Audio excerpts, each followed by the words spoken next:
Vamos a comenzar directamente con una pregunta así muy directa y es ¿por qué una buena parte o gran parte de las publicaciones de finanzas, algunas de ellas incluso de relevancia mundial, han destacado la labor de Florentino en el Real Madrid con el tema de los recortes, el ajuste de plantilla, todo este tipo de cosas?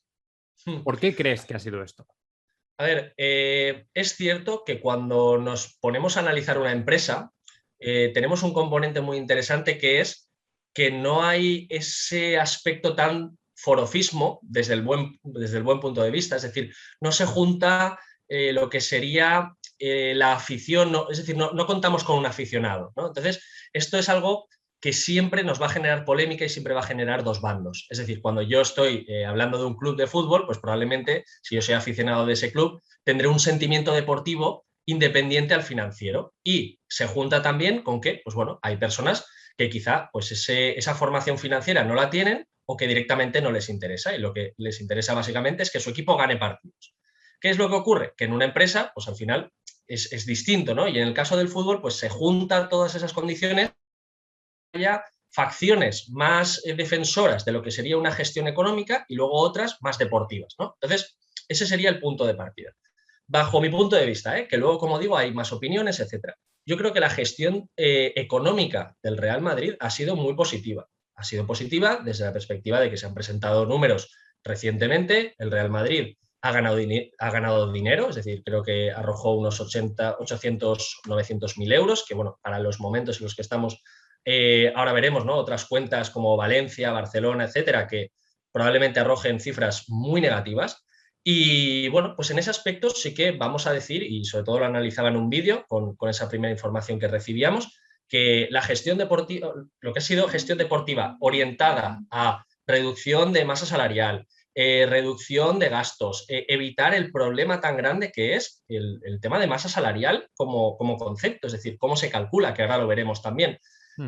Cuadrar todo eso no ha sido nada sencillo, que es una cosa positiva, ¿no? Que yo sí que diría que el Real Madrid, o en este caso Florentino, equipo financiero, etcétera, ha hecho muy bien. Y es que ha habido mucha coherencia en su actuación. Es decir, cuando el Real Madrid le pide a sus jugadores que se rebajen el 10% del salario, ¿con qué lo compensa el Real Madrid?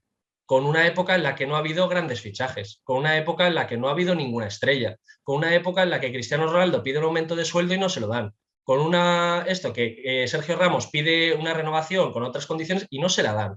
Es decir, ahí un jugador al que le estás pidiendo un 10% de reducción de su salario, está viendo coherencia, está viendo que los directivos se han reducido un 10% también sus salarios. Entonces, sí que tiene un sentido que más allá del deportivo, que obviamente cualquier aficionado del Real Madrid pues quiere tener a los mejores jugadores siempre cobrando lo mejor y ganando todas las Champions todos los años, pero no podemos faltar a la verdad en el sentido de que hemos tenido una pandemia en la que, si no recuerdo mal, solo los ingresos del Real Madrid por asistencia a estadios se han reducido en 165 millones de euros. La de nóminas que hay ahí, la de nóminas que se pueden que pagar. Entonces, bajo mi punto de vista, en cuanto a coherencia, tiene sentido. En cuanto a sensatez por el momento en el que ha venido, también ha sido correcto. Y luego, como digo, es cierto que la persona que no le interese tanto el componente financiero y se centre solo en el deportivo, pues ahora mismo mira el equipo y ve una plantilla peor a la que tenía hace unos años. Eso, vamos, creo que es evidente. Pero bueno, entendámoslo en un contexto muy raro, en un contexto que no ha pasado nunca y que en condiciones normales, pues el Madrid hubiese fichado pues, a 2, 3, 4 estrellas, lo más probable. También la pena de que Hazard pues, no haya salido lo bien que se esperaba, cosas que ya no han dependido. Ya, y por ejemplo, o sea que entonces básicamente se puede decir que se le ha notado a Florentino la mano empresarial en la gestión del club, básicamente. Sí, o sea, bajo mi punto de vista y sobre todo mirando los números, veíamos también que, por ejemplo, el tema del EBITDA había mejorado, el tema del proyecto que se está haciendo del propio estadio, es decir, se ven cosas. Pensemos que muchos clubes en España, y ya no hablo solo de primera división, sino segundas divisiones y un poquito más para abajo, uno de los problemas que les suele ocurrir es que están apalancados única y exclusivamente en el proyecto deportivo. ¿Qué es lo que está intentando hacer el Real Madrid? Salir del propio proyecto deportivo, tener activos inmobiliarios que le den una rentabilidad, es decir, protegerse de alguna manera financieramente para generar caja y que a eso apoya el proyecto deportivo. Pero esto no se consigue en un día, eso no se consigue en 2 años.